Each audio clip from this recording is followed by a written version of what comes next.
पीठ में छुरा घोंपने वाले देश के पीएम ने खुद को आतंक से पीड़ित, आतंक के खिलाफ जंग में कुर्बानी देने वाला बताया और फिर पहले की तरह ही कश्मीर पर छाती पीटने लगे। लेकिन इसके तुरंत बाद राइट टू रिप्लाई से भारत का स्ट्राइक हुआ और दुनिया के सबसे बड़े मंच से पाकिस्तान को पीओके से अवैध कब्जा छोड़ने के लिए कहा गया। That the entire union territories of Jammu and Kashmir and Ladakh were, are, and will always be an integral and inalienable part of India. This includes the areas that are under the illegal occupation of Pakistan. We call upon Pakistan to immediately vacate all areas under its illegal occupation. Pakistan बार बार जम्मू कश्मीर को अंतर्राष्ट्रीय मुद्दा बताने की कोशिश करता है, लेकिन इस बार भारत की फर्स्ट सेक्रेटरी स्नेहा दुबे ने पूरी दुनिया के सामने उस पीओके का मुद्दा उठा दिया, जिसके जिक्र से इमरान खान और बाजवा का दिल कांपने लगता है। जम्मू कश्मीर से आर्टिकल 370 हटाने के साथ ही पीओके के करीब हिंदुस्तान का मजबूत सुरक्षा कवच तैयार हो चुका है। जिस पीओके में आतंकियों की फौज तैयार करके पाकिस्तान हमारी जन्नत पर कब्जे का ख्वाब देखता है, वहां अब घुसपैठ नामुमकिन है। टीवी9 भारतवर्ष की टीम एलओसी के उन दुर्गम इलाकों में पहुंची जिसे कभी घुसपैठ का आसान रास्ता माना जाता था। ये आप देख सकते हैं कितने खतरनाक इलाके लाइन ऑफ कंट्रोल के हैं। मेरे कैमरा पर से मुझसे दिखाएं।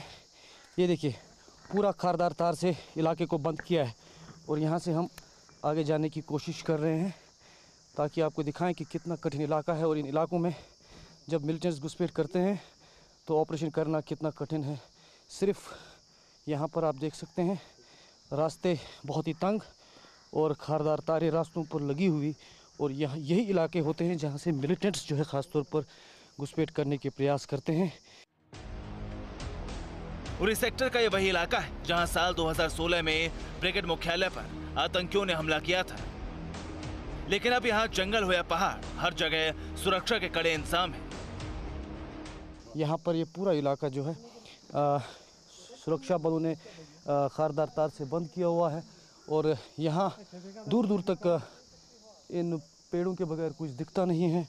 और मेरे कैमरा पर मुर्तज़ा आगे आए, मेरे साथ चलें और आपको दिखाएं कि कितने कठिन भरे रास्ते हैं जहाँ से होकर जो है यहाँ सेना जो है पेट्रोलिंग करती है, ऑपरेशन करती हैं।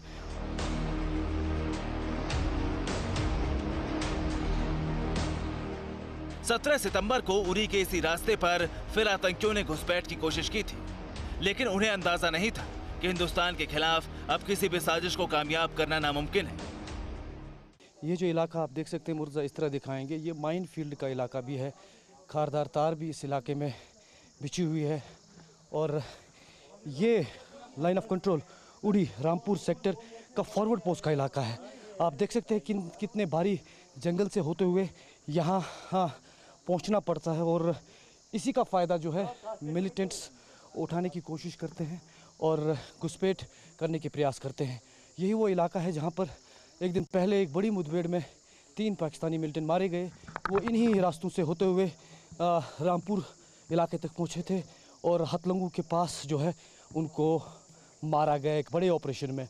और 18 और 19 तारीख की रात को भी इसी उड़ी लाइन ऑफ कंट्रोल के इलाके में एक बड़ा कॉम्बिंग एंड सर्च ऑपरेशन चलाया गया और एक के बाद एक सफलपूर्व ऑपरेशन सेना द्वारा किया गया। जिस तरह GOC 15 कोर ने भी कल स्पष्ट किया कि 2 बार इस साल घुसपैठ करने के प्रयास हुए हैं, जिनमें से एक को नाकाम किया गया और एक घुसपैठ की कोशिश को जो है न्यूट्रलाइज किया गया। सुरक्षा कारणों की वजह से हम आपको इंडियन आर्मी के पोस्ट और उनकी तैनाती नहीं दिखा रहे, लेकिन कंटीले तारों के साथ ही इस इलाके में माइंस भी लगाई गई। जो मिलिटेंट्स हैं वो घुसपैठ करने के प्रयास करते हैं, लेकिन इस बार सबसे महत्वपूर्ण कि हमारी सेना ने एक भी घुसपैठ करने के प्रयास को कामयाब नहीं होने दिया। और दूसरी तरफ पाकिस्तान को भी अब ये समझ आया कि वो सीज़ फायर की आड़ में घुसपैठ नहीं कर सकते हैं, क्योंकि फेंसिंग जो है लाइन ऑफ कंट्रोल पर उसमें कहीं ना कहीं नई तकनीक से इजाफा किया गया उसकी सुरक्षा में। साथ ही साथ जो हमारे जवान हैं वो फॉरवर्ड पोस्ट पर अलर्ट है और घाटी के अंदरूनी इलाकों में भी जिस तरह अमन लगातार दिख रहा है वो इन्हीं प्रयासों का नतीजा है। इंडियन आर्मी ने एलओसी को पूरी तरह सील कर दिया है। जंगल पहाड़ के बीच के तमाम दुर्गम रास्तों पर पहरा है। लाइन ऑफ कंट्रोल पर जिस तरह की स्थिति हम देख रहे हैं, यहाँ दुश्मन की किसी भी हरकत को एकदम जवाब देने के लिए जवान सक्षम है, तैनात है।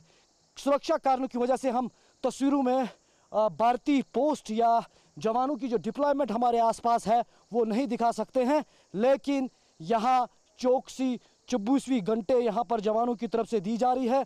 चाहे रात का समय हो, चाहे यहाँ सर्दी हो, यहाँ गर्मी हो, कोई भी चुनौती जो है जवान को यहाँ चौकसी करने में नहीं कमजोर करता।